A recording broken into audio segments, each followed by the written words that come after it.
Hey there, it's not going to be long before everybody's thinking about fall with cool fronts coming through and football games, but right now we're in those warm Indian summer months and the fishing is still very good all across the region. On this week's show, going to be passing along some information on a fish that's fun to catch and you can catch a bunch of them.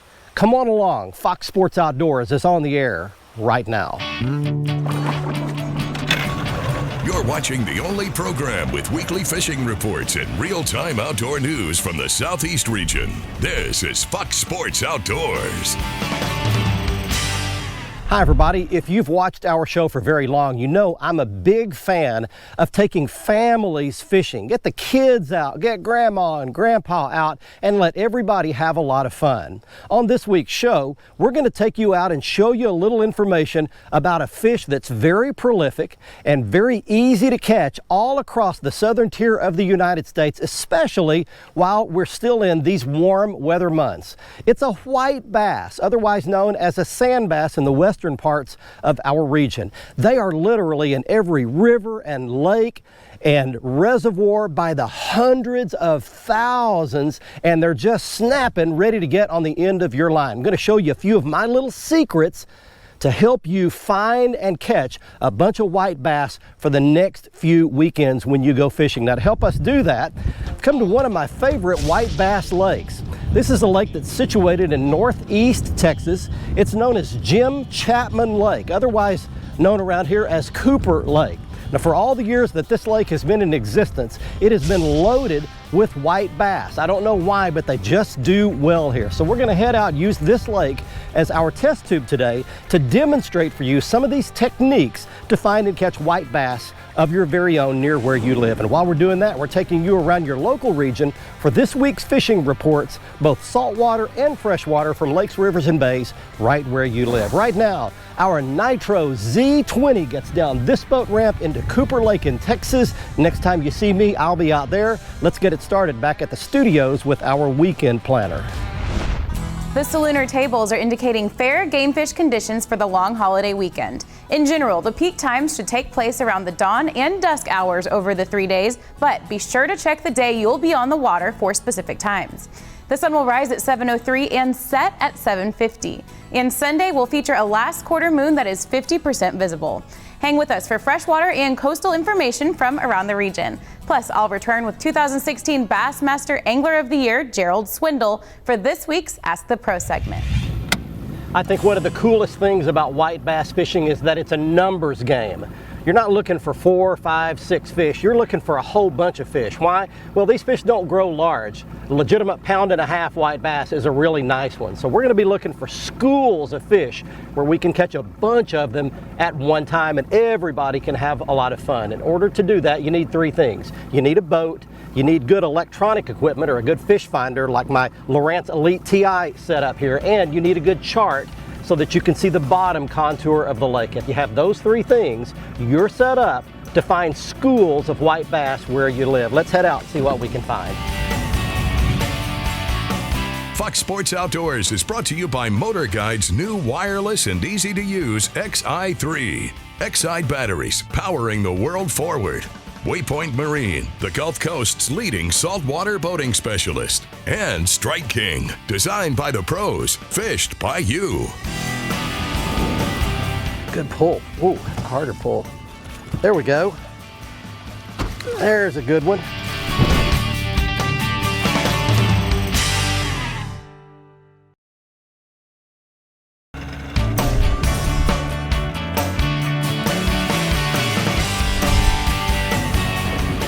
Here's one. There we go. Hey everybody, welcome back. We've made it out and I found a likely looking spot, and I'll explain to you what a likely looking spot is in a little bit. But there's a white right there. I caught one. So let me explain to you what I typically do when I find a spot where I think there might be fish. I have a little system where I'll anchor myself. I've got my XI5 Motor Guide trolling motor anchored right here in position, right on top of this little shallow hump. And I'll start off by making casts, long casts, 360 degrees around the boat. So what I'm gonna do is scout Try to pinpoint where the fish are located on this spot. There's another one, he bit it, there we go. And then try to home in on the fish and pinpoint where they are, move my trolling motor around, lock myself down on them. And I want to show you what the bait that these fish are feeding on looks like. They're clouds. They're just clouds of shad, all ganged up, and I'm finding them there on my Lowrance Elite TI. There's another one. When you find that bait like that, then the chances are there's going to be some fish somewhere close by. Hey guys, welcome to this week's Tennessee, Mississippi, and Alabama Fishing Report. It's brought to you by the Henry County Tourism Authority. For all things Henry County and Paris Landing, check out fishkentuckylake.com. We're talking late summer, we're talking the dog days. I mean, it is oftentimes the hottest time of the year, but let's talk about the places that give you the best opportunities. In Mississippi, we're going to talk crappie fishing for a minute. Everything I keep hearing still, sardis and enid and tunica cut off, is still pulling crankbaits, and that's Strike King 3XDs primarily. Bright colors seem to be working best, and there's some big crappie to be caught, but the numbers are a little slower than they have been. In Alabama, we're going to go to Guntersville. The fish are primarily around the grass right now. As summer starts to wind down, those grass mats start to die off and actually mat. That's where a frog will come into play, and a big jig and a big tungsten weight where you can pitch and punch and stuff like that. So look for broken edges on those big mats of grass, little isolated clumps. And while we're talking about grass, let's go ahead to Lake Chickamauga in Tennessee. Same kind of deal. Fish is actually pretty close to Guntersville. A frog bite should start happening better and better every day now, as well as that punching bite. We're actually putting a big weight through the grass mat. At the heart of Kentucky Lake is a special place known as Paris, Tennessee. It's a place where fishing, hunting, dining, shopping, and family fun are all served with a side of Southern hospitality. We hope you'll join us soon and experience this world by the water. Flutter it up. Got it. There we go. Good pull. Ooh, that's a harder pull. There we go. There's a good one. There's a fat one there. That's the first one I've caught that's actually been fat. A lot of these have been skinny fish. There's a fairly healthy looking one right there. I want to show you my flutter technique. When you're fishing for these white bass in the hot weather months or even the warmer weather months of fall, you want to use a heavy bait in contact with the bottom. They'll school on top early in the mornings, late in the evening, sometimes on shad, busting the top, thrashing around. The rest of the time, they're going to lay down within a couple of feet of the bottom. You can see them on your graph. So what you want is a heavy bait, at least a ½ ounce, up to an ounce. And you want a bait that'll sink down quickly, stay in touch with the bottom, and then I fish my rod tip real high like this, 11, 12 o'clock position, letting that bait bump the bottom a lot, but then dropping it back and then lifting it up, letting it flutter. And a lot of times it's that hold position at the top that'll trigger that fish into biting. You hold it up off the bottom, flutter it right there in front of his face where they're laying, hold it at the top, let it go back down. Got it, got it. There we go. That worked.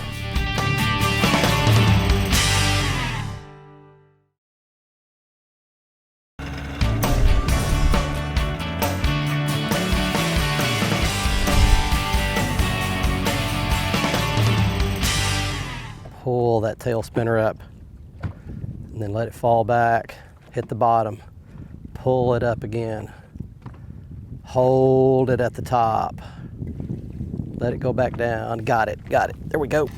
That worked. Ooh, that white bass came up on top.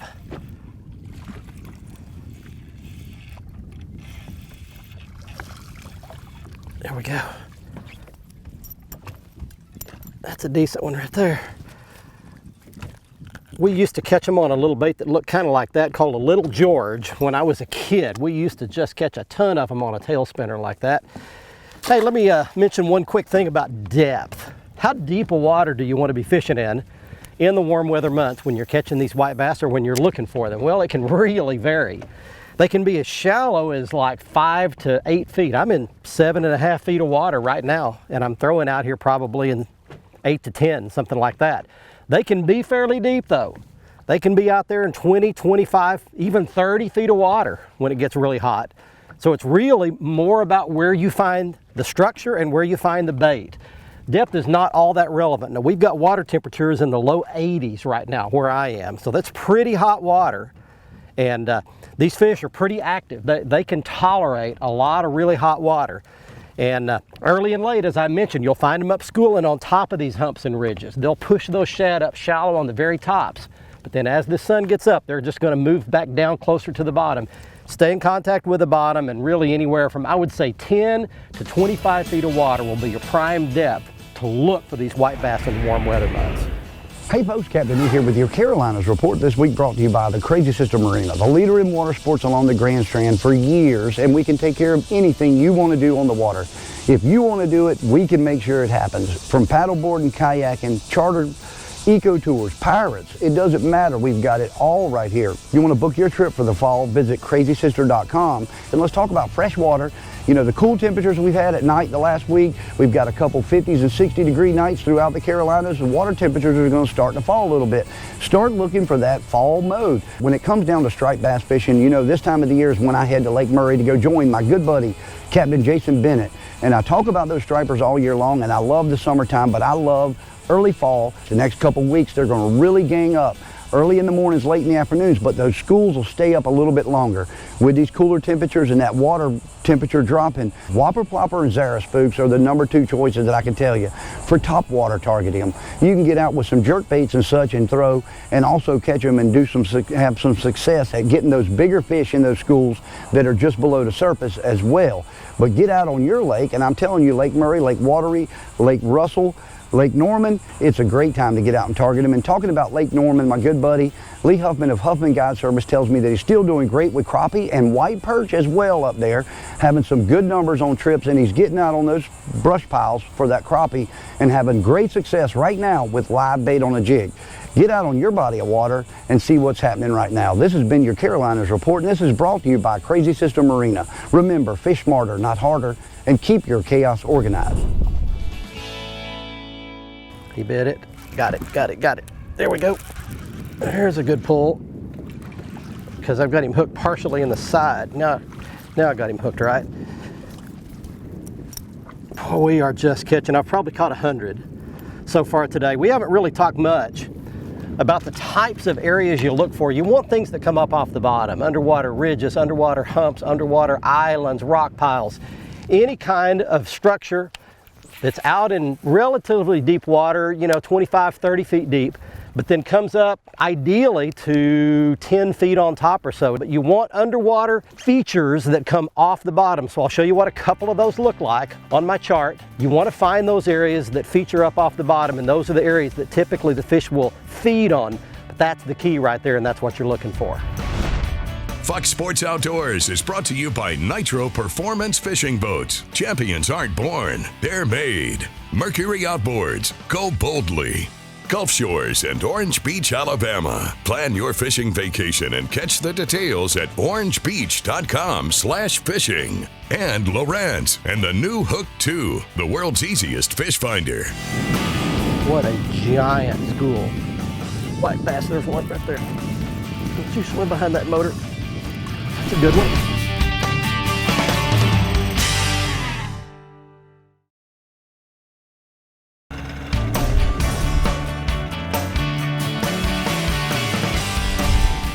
What a giant school. White bass, there's one right there. Don't you swim behind that motor? That's a good one. There we go. You know, I mentioned at the beginning of the episode that white bass fishing is one of the few kinds of fishing that's about the catching and not the fishing. You actually get to catch a bunch of them. Now, what I've actually done is I've spent some time today idling around looking on my electronics. I told you how important that stuff was, and I have actually found a giant school of white bass. Now, once you find them, you can get that trolling motor locked in over the top of the fish, and you can just go to catching them one right after the next. And I don't know how many in a row I could probably catch right now, but it would be a bunch. So what we're going to do here is do a little trick of the video trade. We're going to roll some of this in fast motion, but that's That's 2 on 2 drops, and I'm just gonna see how many of these drops in a row that I could catch a fish on right now, because we are locked in over a huge bunch of white bass. There's 3 in a row. You could catch 100 of these things in real short order, but the key is getting yourself locked in right over the top of the fish. When you can see them on your graph, like I can see them right here, and they're just literally almost blacking the screen out, you don't even have to cast. You can just literally drop it right over the side of the boat. Finally found the good school I was looking for of good ones. So you talk about a lot of fun to bring a kid in here and do this, or even bring an elderly person, and you can feel them, the fish literally fighting over it on its way down. There's a good one. That's a big one right there. Man, oh, he got off. Doggone it. I'm just going to drop it right back down over that corner of the boat. Didn't even make it to the bottom. There's another one. I'm using a jigging spoon and a slab right now. Oh, big one, big one, big one, big one, big one. There we go. Golly. Come out. Where are you? Well, as you can see, I don't know how many fish in a row that was, but I guarantee you I could sit here and catch 100 of them in a row. And you can actually work the fish into a feeding frenzy like this. They begin to prey and feed on each other's energy, and you can just get everything all stirred up and get these fish feeding, and it is an absolute blast. This portion of the show is brought to you by the state of Mississippi, where fishing fun is year-round and where the Mississippi Gulf Coast offers some of the best inshore angling and offshore adventures anywhere in the world. So start your next fishing adventure in the true South, Mississippi. Well, red fishing is on fire along the coast of Mississippi. The reds are running all sizes, from small rat reds to nice slot fish. They're in the bays, lower river areas, and along the beaches, also along the islands. They're hitting plugs and spoons, and of course plenty of natural baits like live shrimp, dead shrimp, pogies, mullet, and of course crabs always work. Trout fishing has been good early along the beaches on the coast of Mississippi for anglers using topwater plugs and jigs, especially that voodoo shrimp is very good. Offshore amberjacks up to 50 or 60 pounds are doing very well off Mississippi. The Alps and the Salt Dome area have been very good. In Alabama, Captain Patrick Garmison says that redfish also are just offering great fishing. If you want to catch bulls, the lower Mobile Delta area has been good. Of course, Dixie Bar is always a great place for bull redfish this time of year. Try to release those big bull redfish. Those are the spawners, and we need those to keep the stocks good and healthy like they are now. Popping corks and live shrimp or voodoo shrimp work. Redfish schools also can be found around the docks and pilings, and there's good night fishing for them. In Georgia, Captain Tim Cunning out of St. Simon's Island says there's good mixed bag catches of tarpon, triple-tail, trout, redfish, plenty of sharks along the beaches. Well, that's it for the coastal Southeast. Get out in the water and take a youngster with you when you go.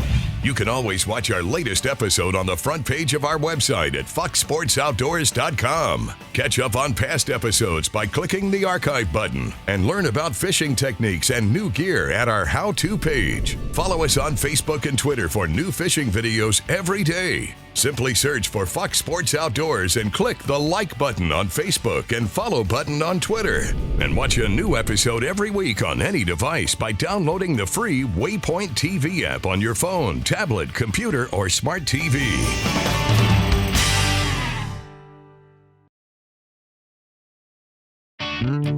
Fox Sports Outdoors is brought to you by Lew's. Feel the difference. Gene LaRue and Bobby Garland. We know bass and crappie from heads to tails. And by Glacier Glove. Stay outdoors longer with our gloves, hats, and shades. Welcome back, everyone. Let's get right to your Ask the Pro question for this week. Tim wants to know, how can you tell when to get off the water before a storm? For the answer, we asked two-time Bassmaster Angler of the Year, Gerald Swindle. I go back to the thing that's lost most in the world today is common sense. You know, I think I look at that and realize, yeah, there could be a potential bad storm. Is it worth the risk of standing out here and fishing? Sometimes looking at the phone app and all that can be deceiving. You'll think, well, I've got another hour, I've got another 30 minutes. If you see it clouding up and you see a wall cloud and it's that time of year where storms bounce up and can get dangerous, come off the water. Come off the water, you can fish again tomorrow. If that last 30 minutes ain't worth the rest of your life. Thanks, Gerald. If you want some help from one of the pros, simply go to foxsportsoutdoors.com and follow the Ask the Pro link to submit a question. Now it's time to find out who wins this week's Big Catch of the Week. Hey everybody, back at the boat ramp, and here is this week's winner in the Big Catch of the Week contest. He's Alan Ray of Mount Holly, North Carolina, showing off a 48-inch blue catfish he caught at Lake Wiley near Belmont, North Carolina. If you'd like to be our next winner and have your big fish photo shown on television, go to our website at foxsportsoutdoors.com. Click on the Big Catch of the Week area on the right side of the homepage and follow the instructions to send in your big fish photo. I promised to show you all of the baits that I typically use to catch white bass across the southern U.S., and here is my go-to list. It starts on the far left with a 1/2 ounce chrome jigging spoon. Then just right of that on the top is a tail spinner. That one's kind of chewed up a little bit because of all those fish. Then below that is a 1/4 ounce lead jig head with a Jean LaRue rally grub on the back of it. That'll catch them. Then that's a little deep diving crankbait. That's a Strike King crappie crankbait. Perfect for white bass. And then if they get finicky, there's a little small 1 1/4 inch jigging spoon. And here's my key. You'll see all of these lead and single baits have one single hook on there. I take the trebles off, I put a single on there, and that allows you to get those fish off the hook quicker, get them back in the water, and catch another one. Many years ago, I saw a futuristic movie about these people that were rolling around on their little carts and operating their entire lives from a joystick. They never had to move. Well, a lot of that seems to be coming true. Now you can open your app, order your food, pull up to a space, they bring it out to you. You can order your grocery list, they bring it out to you. You don't even have to go in the grocery store. Even home improvement stores are getting in on it. Now I see that my remote control for my television is voice activated. We're getting to be a society where nobody ever has to move. Now technology is good, but not moving is bad. God created our bodies to move. It keeps our muscles and joints toned, and it avoids adding tons and tons of calories. So park a little further away and walk in the store. Take the stairs instead of the escalator or the elevator. Do all kinds of intentional things to move, avoid those extra pounds and those extra health problems. I hope you enjoyed our trip to Cooper Lake, or Jim Chapman Lake, in northeast Texas near Sulphur Springs and Commerce. We caught probably 300 white bass total today and had a blast doing it. If you'd like to book a guide trip here, Jeff Sanderson is your guy. His contact information is up on your screen. He keeps all the waypoints, all these humps marked, and he can take you straight out and put you and your family and your friends right on some of these fish. But if you're not coming here, use some of these techniques, some of these tactics that we talked about on this week's show, and you can catch a boatload of them and have a great time, a lot of fun with your kids and family for the next few weekends in a lake, reservoir, or river near you. Until next week, I'm Barry Stokes. Be safe, have fun. Bye-bye, y'all.